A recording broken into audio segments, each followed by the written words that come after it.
Hello and welcome to the Autism, ADHD and Us 3 podcast with me, Jenny Lucas. We'll be talking all things neurodiversity, including late diagnosis, parenting and everything else that comes in between. This podcast is not intended to be diagnostic. I am not a doctor. These are our personal experiences peppered with research and occasionally the experiences of others. The podcast is intended as a supportive guide through the experience of parenting neurodiverse children as a late diagnosed person, hopefully bringing some relatable stories and laughs along the way. Any relevant links will be in the show notes. Let's get into today's episode. Hello and welcome to today's episode of Autism, ADHD and Us 3, and I am very pleased to be able to introduce a special guest in our episode this time round. I have got Niki McGlynn with me for our episode today, and Niki is a neurodevelopmental therapist and trainer with lived connection to neurodivergence, as both a person with ADHD, dyscalculia and dyslexia, and as a parent to a neurodivergent child. She discovered the power of primitive reflex work while seeking solutions for her daughter's challenges, which sparked a mission to raise awareness and empower others. Niki's unique blend of personal experience, professional training, and advocacy for others offers valuable practical insight for late diagnosed women and their families who are navigating focus, sensory processing, and emotional regulation. So welcome to the podcast today, Niki. It is brilliant to have you here. Hi, Jenny. Thank you. I would like to kick off by getting straight into it. I'm asking you if you can share a little bit with us about your own late diagnosis journey and how it shaped both your parenting and the work that you do in a professional basis. So as you said in the introduction, it was really my daughter's diagnosis that sparked everything off. And she was diagnosed with dyslexia when she was 12. And I got that diagnosis when I was 40. But I've recently discovered that actually I was diagnosed as a child, but my dad didn't believe in it. So nothing happened. So that was a bit of an eye-opener. So I was looking for something. I didn't want her to have the same experience of school that I'd had. So I was looking for something that would help her. And I sort of stumbled across the world of primitive reflexes, and it completely blew my mind as just how interesting it is and how useful it is. And I hadn't heard of primitive reflexes. Nobody's heard of primitive reflexes. And if people have come across them, it's really only within the idea of education. So people are aware that there's an association with reflexes and dyslexia, which was obviously the first thing that I discovered. And then subsequently, my daughter got a diagnosis of ADHD, and then I got my diagnosis of ADHD as well. So, which actually, when I got the diagnosis, I found it, even though I've worked in this area for quite a few years now, I found it much more emotional than I'd anticipated. And I think it's that sense of loss, that things could have been so different. Absolutely. Had I known earlier. And I'm just very relieved that my daughter hasn't had to go through, 50 odd years of just thinking that she's stupid, and all of that comes with it. So yeah, so I think it's coming to terms with the grief and being really, really grateful that I could do something not only to help my family, but can now also help other people. Yeah. What you're saying there about that, the grief is so relevant and so common, and something that I experienced myself. I was 37 when I got my diagnosis of ADHD and autism. And again, it was through my eldest daughter. More and more people, I think it's quite a common story now that parents are sort of finding out through their children about their own neurodivergence when they find out more about sort of how it presents. And that grief is real because, as you say, you go back and you think, wow, how different could things have been if the people around me had known, if I had known. And similar to you with both of my girls, I'm also determined that they're not going to grow up and then have to reevaluate their whole lives and think, oh, who actually am I now? They're going to grow up knowing who they are and strong in their their beliefs about themselves and their capabilities in the world and the things that they need a little bit of extra support with. I think that is so, so important. But I want to ask, for any of us that are listening who haven't heard of primitive reflexes, can you explain a little bit more about what that is and why it's useful for autistic and ADHD folk? Yeah. So primitive reflexes are movement patterns that babies make. So all babies make the same movements all over the world. They start in the womb and they continue their journey after birth. And what should happen is that babies should move in a particular way, and those reflexes should then integrate through movement. So they then sort of lie dormant within the central nervous system. And if a baby hasn't been able to make those movements to their satisfaction, or if there's some other inhibition to making those movements, or if there is that genetic predisposition towards, then those reflexes remain active. So instead of becoming dormant in the central nervous system, they stay active within the system, and they contribute to the symptoms, that the characteristics that we would see in ADHD, autism, dyslexia, dyspraxia, etc., etc. So by identifying which of those reflexes are still active, so we can do that through checking movement patterns in older children and adults, you can see where those reflexes are still active. Then you can do movements to encourage those reflexes to integrate later on. And then that improves a lot of the characteristics that we would associate with neurodivergence. So it's not a cure. It's not like, oh, we can cure these things, because why would you want to? But what it does do is it improves the things that are really problematic. So it improves anxiety, it reduces sensory processing problems, it improves focus and attention, emotional regulation. So those sort of massive meltdowns that people have, it helps to minimize those, but it doesn't take away from the special skills that neurodivergent people have. So that's so fascinating. And actually, as you're speaking there, it reminds me a little bit of when you can do somatic work with trauma that's stored in the body as well, you know, in a slightly different vein. Yeah. Again, it's not a cure. Very, it's very not closely linked. That somatic work and reflex integration work are really, really closely linked. Because what I have found for myself is that, like you say, it's not a cure. It doesn't take away the neurodivergence, but it kind of expands your nervous system capacity to be able to cope with that sensory input that can be challenging. Yeah. And when you look particularly at things like the fear reflexes, which the majority of people I see have retained fear reflexes, particularly adults that I see have retained fear reflexes. And what those fear reflexes do is they don't make you frightened, but they stop you from feeling safe. So if you go through life not feeling safe in the world, that's a reflex response. It kind of doesn't matter what else you do, because you have to address that reflex response. There's sort of two main fear reflexes: the fear paralysis reflex, which shuts everything down. People who find it difficult to make relationships, or find it difficult to leave the house, or find it difficult to express their needs, or are people pleasers, often it's the fear paralysis reflex that's in control, or the Moro reflex, which activates the system, sort of activates that fight flight part of your system.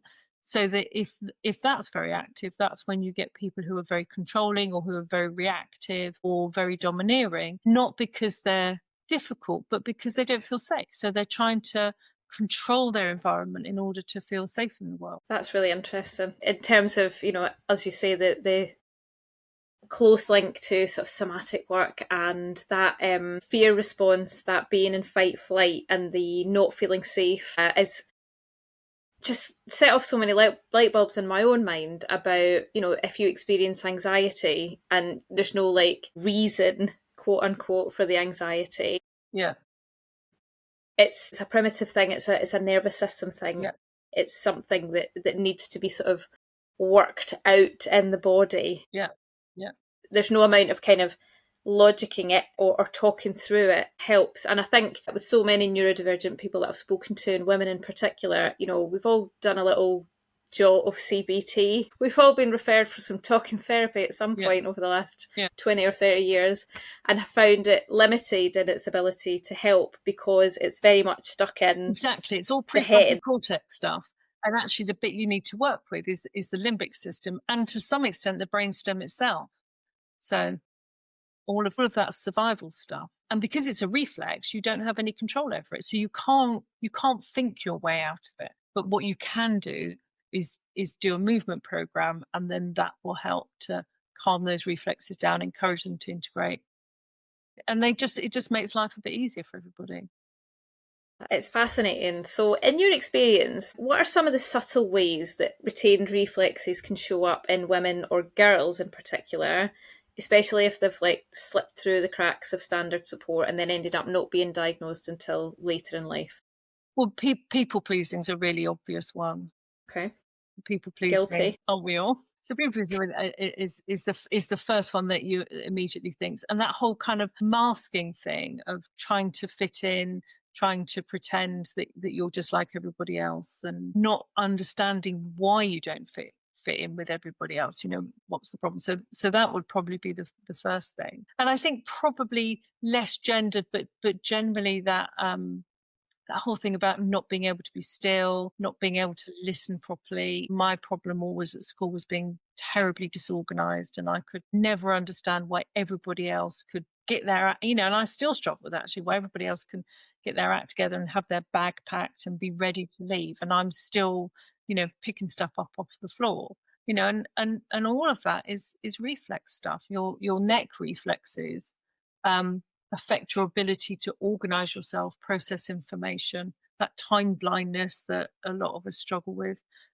That's a neck reflex issue. There's so many moving parts to it, and obviously because it's this is my sort of passion, I tend to see the world through that primitive reflex lens. But things like not being able to listen, where I see children who have been taken for a hearing test because the school thinks the problem with their hearing, but there's nothing wrong with their hearing, but they have a problem with listening, and that's a spinal reflex issue. So you can kind of go, okay, so we can see where the problems are, and the beauty of it is that we can then do something about it. That is so interesting. I could sit and listen to you all day talking about what parts of things happen in what parts of the body. I might ask you more about that in a bit. Well, yeah. Yes, because I can talk about it all day. So tell us a little bit more about how reflex integration therapy works, and what are some sort of realistic benefits that people might start to notice if they are taking part in this kind of therapy? Okay. So there are many different ways to integrate reflexes. I like movement programs. They're very simple, they're very accessible. I like being able to empower people to sort of take control of their health or their children's health and well-being. And I think when you are a parent of a neurodivergent child, you are disempowered a lot of the time. So it's really trying to put the power back in the hands of the parents, or back in the hands of the adults themselves, to be able to help themselves. And it's really simple. It's simple movement programs. You're looking at simple movements that babies make. Very, very straightforward, which is also one of the joys of it, I think, is that it's not complicated. So in terms of like how does it work, and what are some of the benefits that people might notice from doing this kind of therapy? So how long would you have to do the movements for over and over again to see results? So it's not a quick fix. It's not a quick fix. And sometimes when you see videos on the internet, it looks like it's a quick fix because reflexes can be inhibited but not integrated. So that's sort of the first thing. So if it's something that you're thinking of doing, it is a fairly long-term commitment. It's like going to the gym. You go to the gym, you need to go for a long time to really see those changes. So if you take on board that it takes approximately 21 days to grow a neural pathway between two brain cells, and then it takes another 60 days for that to become myelinated, you're kind of looking at a minimum of 3 months, but you're probably looking at sort of a year to 18 months on average. But it's not very long every day. It's a fairly short thing each day to do. So would someone come to you with, say, a specific issue that they wanted support with, or would you tell me about the process if someone wants to come and use your services? People come because, so nearly everybody comes because so if we talk about children first, okay, so nearly everybody comes because their children have problems with focus and attention. And then usually it's because they can't sit still, or they're having big meltdowns, or they've got sensory processing issues, or they're late bedwetters. All of these things are affected. And so we do an assessment, we do a consultation first, so that we can build a relationship and they can get to know me and I can get to know them. And then we do some physical testing because it's movement, it's about movement. So, we look to see things like when your reflexes are integrated, you should be able to move any part of your body without another part of your body having to get involved. So that's what we're looking for. We're looking for, can you move your head without your arms having to get involved? Can I tickle your spine without you having to collapse? Can I roll you over without everything else having to work as well? So those are the things we're looking for. So the process is quite fun. It's not very serious. Yeah. Kids usually want to come back, which I always think is a good thing. Oh, good. So we do an assessment, find out which reflexes are likely to be causing the most problems. And if you have retained fear reflexes, they kind of act as a gateway for the other reflexes. So often if your fear reflexes are retained, lots of other reflexes will be retained as well. Because we're looking at working on the central nervous system as a whole, often those reflexes will then integrate together. So we don't have to do this one and then this one. And then we do movements which can, just be a couple of minutes a day, or probably at the most 15 minutes a day. And often what I find the first thing to improve is sensory processing. Children tolerate noise better, or light better, or itchy labels better. So that's kind of the first thing that changes. And then probably behavior then will start to improve, but often it's the focus and attention that improves last. So the academic stuff tends to improve last. That's the bit that parents have often come with. But we have to follow the pattern, the path that the central nervous system uses in development in the first place. So we need to work on the sensory processing and the emotional parts before we work on that prefrontal cortex intellectual parts. See, that is fascinating in terms of the itchy labels example, the sort of sensory input example that you give, because so many children are taught to suppress that or ignore it to get through, and that just adds a layer to the mask, doesn't it? Absolutely. So they're still experiencing that discomfort, but they're not sharing it, or they're working very hard not to share it in that sort of school environment. And then that, as you know, can lead to that sort of Coke bottle effect where they're getting home and then suddenly all this stuff that they've kept inside comes out. So being able to work through that, and so that is genuinely not as much of an issue for that young person anymore. So they're not pretending they don't feel it. They just don't feel it. I can only imagine from my own experience how much like CPU, if you like, in your brain that frees up, because you're not having to use so much of your brain to suppress that in the day. And that's exactly the problem, is that there's a neck reflex that babies have, that when they put their head forwards, the rest of their body collapses, or if they put their head backwards, the rest of the body overarches. It's when you go to put your baby in a car seat and they suddenly arch backwards and you think they're just being awkward. But what's happened is their head's gone back, and this is a reflex response. So if that reflex is retained and you're at school and you put your head down to right, then the rest of your body wants to collapse. So that's how you sit. You sit collapsed on the desk, your head on your hand, writing down. And then the teacher will say, can you sit up and pay attention? Well, you can sit up, you can't pay attention because all of your brain power is taken up with sitting up. Whereas actually, if they were allowed to just slump on their desk, they'd be able to produce much better work. They'd be able to concentrate better. So it's this whole thing about having to go against what your body wants to do in order to present well. So it's like this is why fidget toys work and wobble cushions work, is because if you've got a retained spinal gland, which is a reflex that sits in the lower half of the spine, that reflex will, if that's retained, you cannot be still. That reflex will make you have to move. So you can be still, but you can't pay attention because all of your brain is taken up with being still. But if you're allowed to sit on a wobble cushion or have a fidget toy or a band around your desk or your chair legs, then you can move, and then your brain can concentrate on what it needs to concentrate on in order to be able to learn. That is fascinating. And I have to say that as a late diagnosed adult who sat through a lot of professional meetings in my career in various different ways.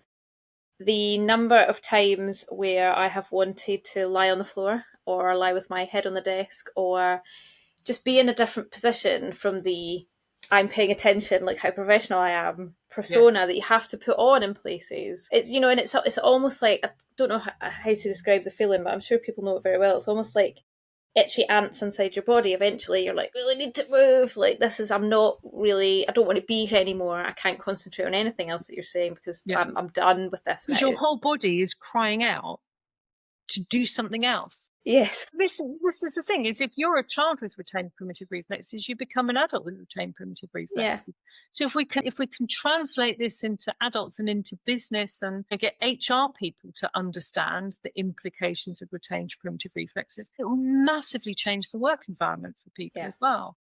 It's fascinating. I really enjoy working from home. I do work from home now in my day job. And the ability to turn a camera off whilst being in a meeting and like lie down or be up doing something that would be distracting on screen. But like, I'm still listening. I'm concentrating. I'm probably concentrating harder than I would be if I was sat, you know, presenteeism on the screen. But the ability to do that, and it doesn't impact the work that I do or my ability to listen, but it's bringing that, I think, out into the open in terms of changing perspectives. One, people need this kind of support, and two, it's changing perspectives about what professionalism looks like. Obviously, we don't want people running around in meetings because that's not exactly what we're going for here. But, you know, the whole sit up straight, cross your legs, don't fidget, pay attention, give me eye contact is not the only way to show that you are paying attention or that you're being professional. And I think the understanding of that can really change the conversation. You know, back to the fear reflexes again. If you're working in a job, you know, like hot desking is so stressful for people who have retained fear reflexes because they need everything to be predictable because they don't feel safe. So if you've suddenly got to go into an office and grab a desk somewhere and you don't know where you're going to sit and you don't know if it's going to be busy and you don't know it's going to be bright, and people react to that by being irritable or argumentative or difficult. But actually, if you go, okay, this person now feels incredibly unsafe because their work environment is become unpredictable. So therefore, we can make sure that they have a desk, you know, at the back of the office with lights that they can dim, where there aren't lots of people moving around, and then they'll feel less vulnerable and less fearful, and then they'll produce better work. You know, because at the end of the day, this is all about people being able to fulfill their potential. Yeah, and I think that those are important conversations to have, because so often in the past, those kind of requests or people have been viewed as just difficult or trying to get something over other people or trying to take an easy route out. And actually what occurred to me there when you were speaking is that sometimes people still might not understand themselves why, when they go into the office, they're really grumpy, or why they really struggle with colleagues coming up and asking them questions constantly throughout the day, because they haven't understood that part of themselves yet, that is actually really overstimulating for their brain. Yeah. You know, and similarly, if you've got people in management who have got retained fear reflexes and they're expected to behave in a certain way, but they don't feel safe in the world, so therefore they become bullying or difficult or micromanage. If we can understand that actually the reason they're micromanaging is because they feel incredibly unsafe, then it changes then how we view those people in management. Yeah. So are there any sort of simple things that listeners could try at home to support themselves or their kids? Or does this always require some sort of professional assessment and guidance and particular programme to follow? I think the most important thing is to remember that movement changes your brain. Movement builds brains. So if, and it's all sorts of movements. So things like swimming's really good, climbing's really good, playgrounds are really good, martial arts are really good, yoga. So anything that involves moving your body, and dancing particularly is really good. So anything that involves rhythm is really helpful. So the majority of reflex integration exercises are floor-based because you're copying what a baby does. So, rolling down hills. I mean, I wouldn't recommend that for adults because our vestibular systems aren't great. But for kids, rolling down hills is the single best thing you can do to develop your brain because it develops your vestibular system. It helps with your, so your vestibular system is all about balance and everything hangs on your balance system. So, which is why kids spin, Yes. I remember telling my kids off for spinning because they'll make themselves dizzy. But that's the point, So roundabouts are great, swings are great, anything that involves spinning is great. Rolling down hills is lots of spinning. And proprioception, so that's where is my body in space. So if you're not sure where your body is in space, then your brain kind of panics. So rolling down hills helps with proprioception. This is why weighted blankets are good because the feedback is constant. The pressure is constant. So that allows the central nervous system to calm down. And it also, rolling down hills also helps with eye development and ear development. It's just the best thing. So if you've got kids, rolling down hills. Don't worry about the dog poo, that's for the washing machine. Yeah, it's fine. That's why showers were invented. So if you had any advice to give to our listeners who are parents today or late diagnosed folks who've tried everything and feel really frustrated with the system, and I'm thinking in particular here about parents who have got young people in the system who are potentially having difficulties with educational placements or getting support from SEND teams at local authorities to pay attention and listen to them, and value their lived experience, or, getting EHCPs in place, or just getting any kind of support in place for their young person. What sort of advice would you give in terms of how those parents can access this kind of support for their young people and advocate that they need this kind of support to other professionals? Yeah, it's a tricky one. It's a tricky one at the moment. Some OTs are trained in reflex integration.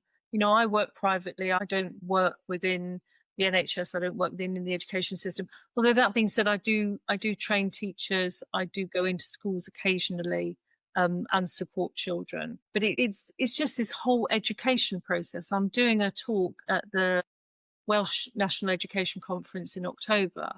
And talking particularly about school refusal or emotionally based school avoidance post-COVID, and how COVID has really changed things for kids.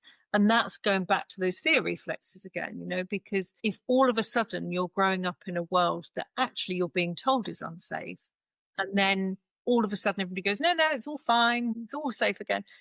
That's really had a massive impact on children. So a reflex integration program can really help with that because this is a way of being able to deal with that really deep-seated anxiety, being able to move things forward. So I think it's just a question of research and advocate as much as possible. And from your own personal perspective, how has doing this kind of therapy for yourself made differences or sort of changed your life? So I don't do it as much as I should. Okay. It's a bit of a busman's holiday, though, isn't it? And often in clinic, I think, yeah, I really should be doing this because this is really great. But I think the most noticeable, which is going to sound like a really weird thing, but the most noticeable thing for me was that I could never go downstairs without holding on. And I would get really anxious going downhill and even shallow stairs. My son really laughed at me one day because I can't remember where we were. We were somewhere and I had a big cardboard box to carry and there were really shallow steps and I couldn't go down the steps without holding on because I felt that I was falling always, so we're back to this neck reflex. Yeah. And the thing that really struck home to me was I had to get off a plane one day and I had a carry-on bag and I had a rucksack and I had, I don't know, but my hands were full and I had to go down the staircase up, which is steep, to the plane to get back onto the tarmac and I couldn't hold on. And I did it without actually thinking about it. And it wasn't until I was back on the tarmac that I realised that I'd been able to do that easily and without panicking and without holding on. So, yeah, I mean, that was which sounds like such a silly thing, but it really sort of made me go, hold on a second, this is something that's really fundamentally changed. Yeah, because again, you've taken that sort of mental load of the worry and the processing and the thinking about it. Yeah. It's gone. You've now got that capacity back to be thinking about other things. Exactly. So yeah, so it's and I think it's difficult, isn't it? Because I don't self-monitor terribly well. That executive function thing, not my greatest strength. But yeah, there's definitely changes I see in myself. I'm definitely less anxious and I'm less reactive. And so yeah, I think there's but I still can't get anywhere on time. Well, it's not a cure. That's what we've said. But those are important points as a parent, that the being less anxious just as a human, and the being able to be less reactive has such a massive impact on your children's lives. Like that was a big thing for me, was learning about why I was reactive and then figuring out how not to be so reactive, because I didn't want that impacting them as much as it had That's been. the thing that's really hard as a parent, I think, is that we're trying to get our children to regulate when we ourselves are really dysregulated. And I think that's so difficult. And sometimes when parents come and it's very obvious that they're struggling, I would never say to a parent, oh look, I can see you're struggling. But sometimes I'll say to them, you can do these movements as well. You can do them together, to see if that will sort of help to move it forwards for both of them. So it's this whole thing about making life easier. Life is hard, Yes. And if you're neurodivergent, life is harder. So the beauty of this is it is simply about making life easier and allowing people to fulfill their potential and not get caught up in dreadful procrastination or disorganization or anxiety, or they can't go out because they can't cope with the noise, or it's too peoply, or they can't express themselves. They can't say what they need. Being able to shift that even a little bit, I think is I love my job so much, because this is what I see. Yeah, well, it's life changing. Yeah, it is, and it's simple. Amazing. Niki, I've absolutely loved talking to you about this today. It's been really fascinating and eye-opening for me too. There's lots in what you've said today that I have seen myself in, and actually my husband and my kids. I think we could probably all benefit from coming and making use of your services. So if anybody out there is thinking, this sounds great, how do I get in touch with Niki? I'm going to put all of Niki's contact details into the show notes. She's on Instagram, and she's got an email contact as well, and a website, and all of that will be available for you to just click on right now if you want to find out more. I really want to, I'm just one person. There are people all over the country doing this. There's people all over the world doing this. If you're looking for somebody who does reflex integration, then just search locally, or ask in a local Facebook group for recommendations, or come and train with me. Then you can do it too. That would be great. Oh, Niki, thank you so much for being with us today and talking through this. It has been really very interesting. Thank you for letting me come on. Not a problem. So thank you everybody for tuning in for this particular episode. If you haven't already, given us a review or a rating wherever you are listening to this, whichever platform it is on, please do that so that we can get out there to more people and more people can find the podcast and join the community and feel seen and heard. And until next time, I'll see you later.